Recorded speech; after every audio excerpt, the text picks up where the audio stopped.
Good afternoon दोस्तों, कैसे हो? आपको मेरी जो किताब है उनके चैप्टर्स का रीडिंग जो मैं डाल रही हूँ वो आपको पसंद आ रहा है। आई होप कि पसंद आ रहा होगा। तो आज हम नया चैप्टर पढ़ेंगे, जुनूनी मत बनो। रायन हॉलिडे की जो किताब है ईगो इज़ द एनिमी, इसमें हमने पिछला चैप्टर पढ़े थे कि एक छात्र की तरह सीखते रहे। आज हम पढ़ेंगे जुनूनी मत बनो। ऐसा लगता है कि आप उस महान ऊर्जा और जुनून को चाहते हैं जो अधिकांश युवाओं को खुश होने, प्रफुल्लित होने, उत्कृष्टता प्राप्त करने और छा जाने के लिए प्रेरित करती और उन्हें उत्साहित रखती है। लेकिन बुनियादी तौर पर यदि आप उस विषय में ही रुचि नहीं रखते हैं, यदि आप लक्ष्य के रास्ते में आने वाली अनिवार्य दुश्वारियों और कष्टों को स्वीकार करने के लिए तैयार ही नहीं हैं, तो आप जीवन में कुछ भी मूल्यवान हासिल नहीं कर पाएंगे। Lord Chesterfield. जुनून, यह सब जुनून के बारे में है। अपने जुनून को खोजें, जुनून के साथ जिए, अपने जुनून से दुनिया को प्रेरित करें। लोग जुनून खोजने, जुनूनी लोगों के आसपास रहने और अपने जुनून को फिर से जगाने के लिए बर्निंग मैन जैसे आयोजनों का हिस्सा बनते हैं। ऐसे ही लोग टेड टॉक्स और अब उस भव्य SXSW साउथ बाय साउथवेस्ट आयोजन में और 1000 अन्य आयोजनों, रिट्रीट और शिखर सम्मेलनों में जाते हैं। ये सब लोग उसी चीज़ से ईंधन प्राप्त करते हैं जिसके बारे में ये दावा करते हैं कि जीवन की सबसे महत्वपूर्ण शक्ति वही है। यहाँ आपको वो बात बताई जा रही है जिसके बारे में वे लोग आपको कभी कुछ नहीं बताते हैं।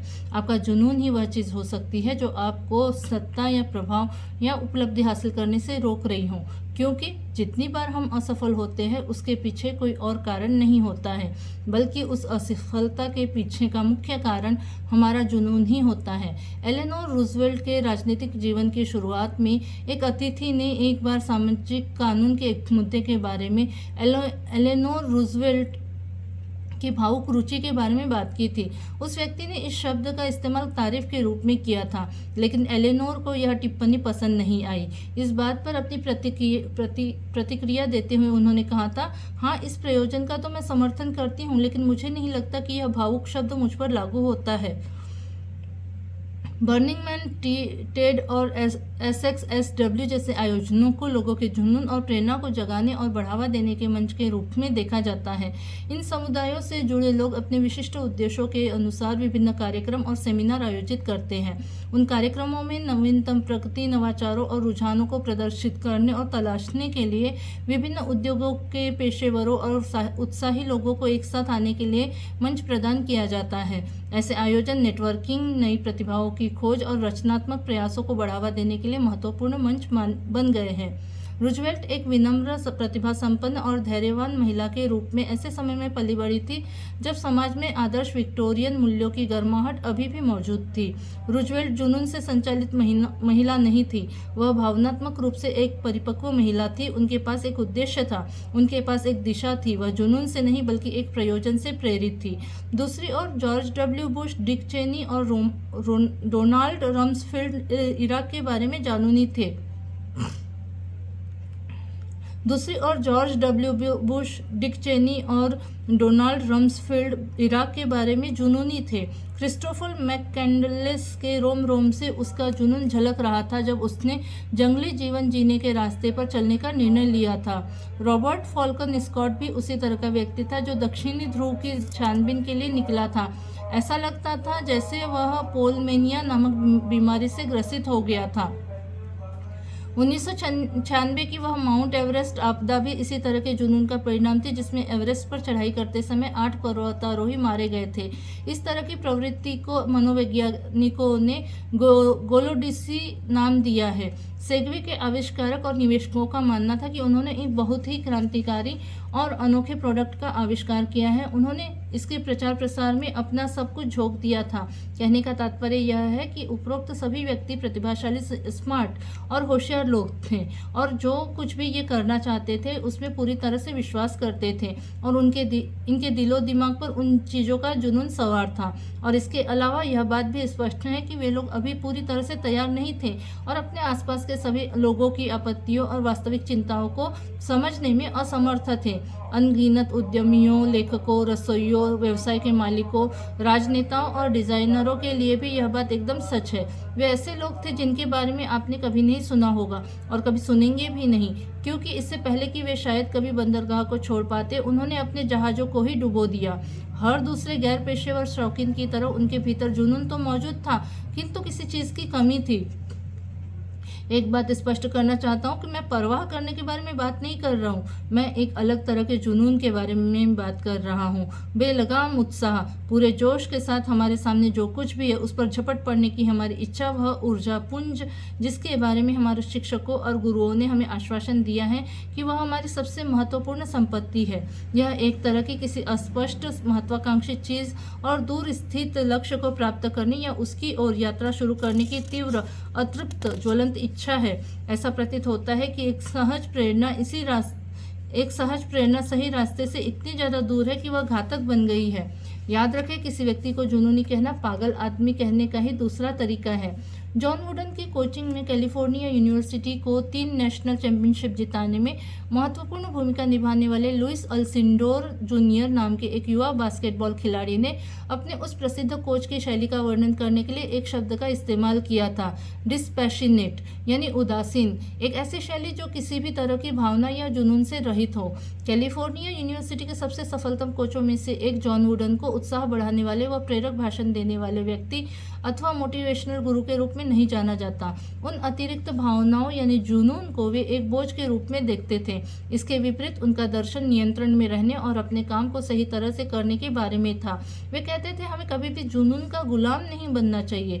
जिस खिलाड़ी ने वुडन के दर्शन का अनुसरण किया था और उनकी कोचिंग की बदौलत अपने खेल में महान सफलता अर्जित की थी, बाद में उसने अपना नाम लुइस अल्सिंडोर जूनियर से बदलकर करीम अब्दुल जब्बार रख लिया था, जिसे आप ज़्यादा आसानी से याद कर सकते हैं। कोई भी व्यक्ति एलेनोर रूजवेल्ट या जॉन वुडन या हमेशा शांत रहने के लिए कुख्यात खिलाड़ी करीम जैसे लोगों का वर्णन एक निरुत्साही व्यक्ति के रूप में नहीं कर सकता, और उनका वर्णन उन्मादी या जोशीले व्यक्तियों के रूप में भी नहीं किया जा सकता। एलेनोर रूजवेल्ट, जो इतिहास की सबसे शक्तिशाली और प्रभावशाली महिला एक्टिविस्टों में से एक है और निश्चित रूप से वे अमेरिका की सबसे महत्वपूर्ण प्रथम महिला रही है, उन्हें मुख्य रूप से उनकी दयालुता, उनकी शिष्टता और उनकी दिशा की भावना के लिए जाना जाता है। वुडन की टीम ने 12 वर्षों में 10 राष्ट्रीय खिताब जीते थे, जिनमें से 7 खिताब लगातार जीते थे, क्योंकि उन्होंने जीतने के लिए एक प्रणाली, एक प्रक्रिया विकसित कर ली थी, और उस प्रक्रिया का अनुसरण करने के लिए उन्होंने अपने खिलाड़ियों के साथ मिलकर लगातार काम किया था। उनमें से कोई भी व्यक्ति उत्तेजना या अति उत्साह से प्रेरित नहीं था और न ही वे शारीरिक रूप से अति सक्रियता के शिकार थे।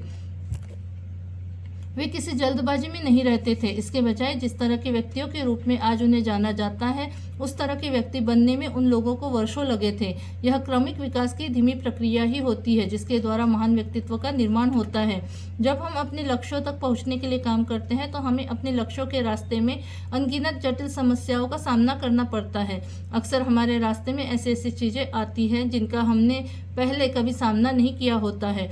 अवसर आमतौर पर किसी गहरे अछूते सरोवर की तरह नहीं होते हैं जिनमें गोता लगाने के लिए साहस और निर्भीकता की आवश्यकता होती है, बल्कि इसके बजाय अवसर अस्पष्ट धुंध में छुपे हुए होते हैं जिन्हें प्रतिरोध के विभिन्न रूपों द्वारा अवरुद्ध कर दिया जाता है।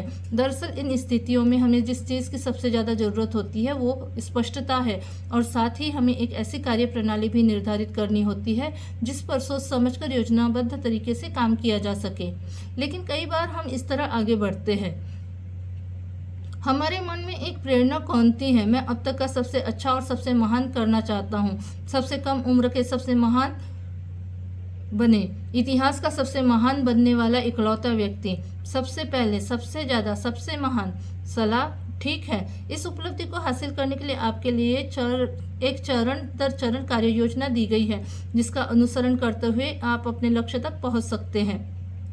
हकीकत, हम वही सुनते हैं जो हम सुनना चाहते हैं, हम वही करते हैं जो हमारा मन करता है, और अविश्वसनीय रूप से व्यस्त होने और बहुत मेहनत करने के बावजूद हम बहुत कम हासिल करते हैं, या इससे भी बदतर हम अपने आप को एक ऐसी उलझन या अस्त व्यस्तता में पाते हैं जिसकी हमने कभी उम्मीद नहीं की थी। क्योंकि हम केवल सफल लोगों के जुनून के बारे में सुनते हैं, हम भूल जाते हैं कि असफल लोगों में भी यह गुण मौजूद होता है। जब तक हम उनके मार्ग के उतार चढ़ाव को नहीं देखते हैं, तब तक हम परिणामों की कल्पना नहीं करते हैं। सेगवे के आविष्कारक और निवेशकों ने अपनी कल्पना में गलत तरीके से बहुत ज़्यादा मांग का अनुमान लगा लिया था, जबकि व्यावहारिक रूप में इतनी ज़्यादा मांग मौजूद ही नहीं थी। इराक युद्ध की शुरुआत से ही इसके समर्थकों ने आपत्तियों और नकारात्मक फीडबैक को पूरी तरह से नज़रअंदाज कर दिया था, क्योंकि वे उस तर्क से ही असहमत थे जिस पर उन्हें विश्वास करने की अत्यधिक जरूरत थी। ये लड़कपन का जोश और तैयारी की कमी ही वे मुख्य कारक थे जो इनटू द वाइल्ड कहानी के दुखद अंत के लिए जिम्मेदार थे। रॉबर्ट फॉल्कन स्कॉट के साथ भी यही हुआ था। वैज्ञानिक अनुसंधान के लिए अंटार्कटिका महाद्वीप के सुदूरवर्ती इलाकों में जाने का उनका फैसला वास्तविक खतरों पर विचार किए बिना अति आत्मविश्वास और उत्साह में लिया गया फैसला था। हम इस बात की आसानी से कल्पना कर सकते हैं कि जब नेपोलियन ने रूस पर आक्रमण के बारे में सोचा था, उस समय वह कितने जोश और उत्साह से भरा हुआ था, और अंत में उसका जोश पूरी तरह खत्म हो चुका था। जब वह अपने सैनिकों की एक बहुत छोटी संख्या के साथ लड़खड़ाता हुआ घर वापस लौटा था, उसके सैनिकों की वह संख्या उस संख्या से बहुत ज़्यादा कम थी जिनके साथ वह इतने आत्मविश्वास के साथ रूस पर आक्रमण करने गया था। बहुत से अन्य उदाहरणों में भी हमें उसी तरह की गलतियां देखने को मिलती हैं। किसी चीज़ में ज़रूरत से ज़्यादा निवेश करना या ज़रूरत से कम निवेश करना, किसी के सामने सच में तैयार होने से पहले ही पूरी तरह तैयार होने का अभिनय करना, उन चीज़ों को लापरवाही पूर्वक तोड़ देना जिनकी नाजुकता के साथ देखभाल की जानी चाहिए थी। ऐसी कोई चीज़ नहीं है जो जुनून के नशे में से ज़्यादा मानसिक पीड़ा देती हो। जुनून आमतौर पर हमारी कमजोरी को छुपा देता है। सांस फूलना, उतावलापन और उन्मत्तता जैसे इसके अवयव अनुशासन, दक्षता, शक्ति, उद्देश्य और धैर्य जैसी चीज़ों के बहुत खराब विकल्प है। आपको अपने और अन्य लोगों के व्यक्तित्व में इन चीज़ों की उपस्थिति को पहचानने में सक्षम होना चाहिए, क्योंकि जहाँ जुनून की उत्पत्ति जोशपूर्ण और अच्छी हो सकती है, वहीं इसके प्रभाव हास्यपूर्ण और बहुत खतरनाक भी हो सकते हैं। जुनून उन लोगों में देखा जाता है जो आपको विस्तार से बता सकते हैं कि वे क्या बनने का इरादा रखते हैं और उनकी सफलता कैसी होगी। वे आपको विशेष रूप से यह भी बता सकते हैं कि वे इसे कब हासिल करने का इरादा रखते हैं, या वे ऐसे कारनामों को अंजाम देने के बोझ के बारे में अपनी तर्कसंगत और गंभीर चिंताओं से भी आपको अवगत करा सकते हैं। वे आपको वह सब कुछ बता सकते हैं जो वे करने जा रहे हैं या जिस पर उन्होंने काम करना शुरू भी कर दिया है, लेकिन वे आपको अपनी प्रगति नहीं दिखा सकते हैं क्योंकि उन्होंने शायद ही कोई सच्ची प्रगति की हो। भला ऐसा कैसे हो सकता है कि कोई व्यक्ति बहुत व्यस्त रहता है और फिर भी वह किसी भी कार्य को सही तरह से संपन्न नहीं कर पाता है। खैर, इसी को पैशन पैराडॉक्स यानी जुनून का विरोधाभास कहते हैं। यदि एक ही चीज़ को बार बार आजमाना और अलग तरह के परिणामों की उम्मीद करना पागलपन की परिभाषा है, तो जुनून भी इस तरह की मानसिक मंदता का एक रूप है जिसके द्वारा हमारे सबसे महत्वपूर्ण संज्ञानात्मक कार्यों को सोच समझकर कुंद कर दिया जाता है। पुरानी बातों पर हमारे संसाधनों की बर्बादी अक्सर बहुत डरावनी चीज़ है। हमारे जीवन के सबसे बेहतरीन वर्ष उसी तरह खत्म हो जाते हैं जैसे एक ही सड़क पर चल कर गाड़ी के टायर घिसकर खत्म हो जाते हैं। कुत्ते भी भावुक होते हैं, जैसा कि बहुत से पक्षी, गिलहरी, बक्से, कंबल और खिलौने आपको बता सकते हैं कि कुत्ते जो कुछ भी करना तय करते हैं उनमें से अधिकांश कार्यों को वे कभी पूरा नहीं करते हैं। लेकिन कुत्तों के पास एक लाभदायक चीज़ मौजूद होती है, उनकी अल्पकालिक स्मृति जो व्यर्थता और अशक्तता की भावना को उनसे दूर रखती है, जो हमारे दिमागों में अक्सर रेंगती रहती है। दूसरी ओर हम इंसानों के लिए वास्तविकता क्या है? हमारे पास उन भ्रमों के प्रति संवेदनशील होने का कोई कारण नहीं होता है जिनके वशीभूत होकर हम काम करते हैं। आखिरकार यह बीच में प्रवेश कर ही जाएगा। एक मनुष्य के रूप में हमारे जीवन में आगे बढ़ते समय हमें जिन चीज़ों की सबसे ज़्यादा ज़रूरत है वे उद्देश्य और यथार्थवाद है। उद्देश्य के बारे में आप कह सकते हैं यह ऐसे जुनून की तरह है जो सीमाओं द्वारा नियंत्रित हो। यथार्थवाद चीज़ों से खुद को अलग करना यानी डिटैचमेंट है और चीज़ों को सही परिप्रेक्ष्य में देखना है। जब हम युवा होते हैं और या जब हमारा प्रयोजन नया होता है तो हम चीज़ों को अत्यधिक तीव्रता से महसूस करते हैं। हमारा जुनून हमारे हार्मोनों की तरह होता है। जिस तरह से वे हमारी जवानी में अपने उफान पर होते हैं, उस समय किसी भी चीज़ की रफ्तार को धीमा करना बहुत गलत लगता है। यह बस हमारी अधीरता है। यह देखने में हमारी असमर्थता है कि खुद को बहुत ज़्यादा काम कर करके थकाने से या अपने आप को बुरी तरह से झोंक देने से वह यात्रा जल्दी संपन्न नहीं हो जाएगी। जुनून किसी चीज़ के बारे में जुनूनी होने के बारे में है। मैं इस चीज़ के बारे में बहुत जुनूनी हूँ, जबकि उद्देश्य किसी प्रयोजन के लिए काम करना या उसे संपन्न करने के बारे में है। मुझे ये करना होगा। मुझे यहाँ का को पूरा करने के लिए रखा गया था। मैं इसके लिए ये सहने के लिए तैयार हूँ। दरअसल मैं उद्देश्य पर मैं पर जोर देने को कम कर देता है। असल में उद्देश्य मैं पर जोर देने को कम कर देता है। उद्देश्य अपने आप से बाहर किसी चीज़ का पीछा करने के बारे में है, क्योंकि यह खुद को आनंदित करने के विरोध में है।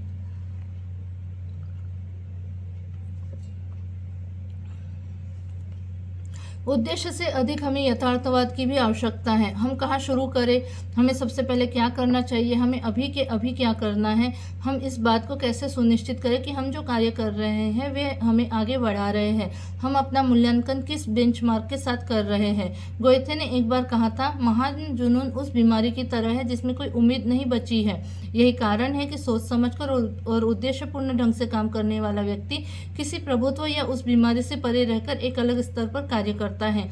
ऐसे लोग पेशेवरों को काम पर रखते हैं और उनका पूरा उपयोग करते हैं। वे सवाल पूछते हैं, वे पूछते हैं कि कौन सी चीजें गलत दिशा में जा सकती है। वे उदाहरण मांगते हैं, वे अचानक घटित होने वाली अप्रत्याशित चीजों के लिए योजना बनाते हैं, फिर वे अपनी दौड़ के लिए निकल पड़ते हैं। आमतौर पर वे छोटे कदमों से शुरुआत करते हैं, उन्हें पूरा करते हैं और आगे आने वाली चीज़ों को कैसे और ज़्यादा बेहतर बनाया जा सकता है इसके लिए फीडबैक लेने की कोशिश करते रहते हैं। वे लाभों को गले लगाते हैं और फिर जैसे जैसे आगे बढ़ते जाते हैं और ज़्यादा बेहतर होते जाते हैं। अक्सर वे लोग अपने लाभों को सामान्य गणितीय गति से बढ़ाने के बजाय घातांकीय गति से बढ़ाने के लिए अपने पुराने लाभों का इस्तेमाल करते हैं।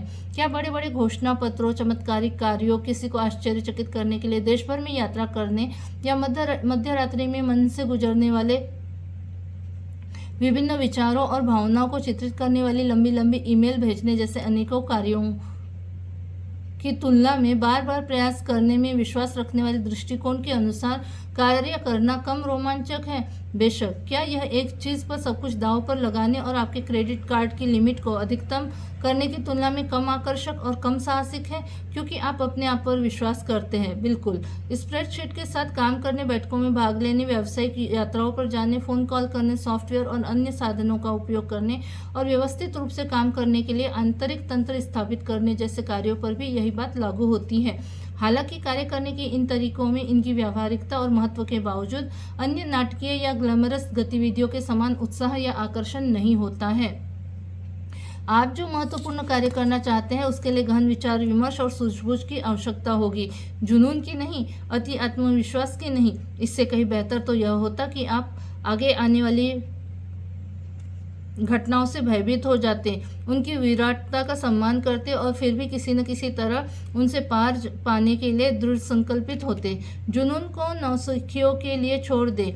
आपको उन कार्यों को करने पर अपना ध्यान केंद्रित नहीं करना चाहिए जिनको आप पसंद करते हैं या जिनके पूरा होने की उम्मीद करते हैं, बल्कि आपको उन कार्यों को करने पर ध्यान केंद्रित करना चाहिए जिनके बारे में आपको लगता है कि उन्हें करना ही चाहिए, जो अत्यधिक महत्वपूर्ण है।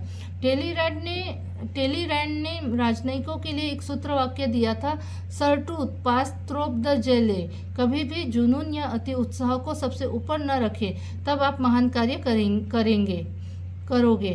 तब आप वो पुराने वाले आदमी नहीं रह जाओगे जिसके इरादे तो बहुत अच्छे थे लेकिन वह पूरी तरह अप्रभावी था। एक ऐसा आदमी जो सपने तो बड़े बड़े देखता था लेकिन अपने सपनों को ठोस चीज़ों में बदलने के लिए अति महत्वपूर्ण कदम नहीं उठा पाता था। Thank you.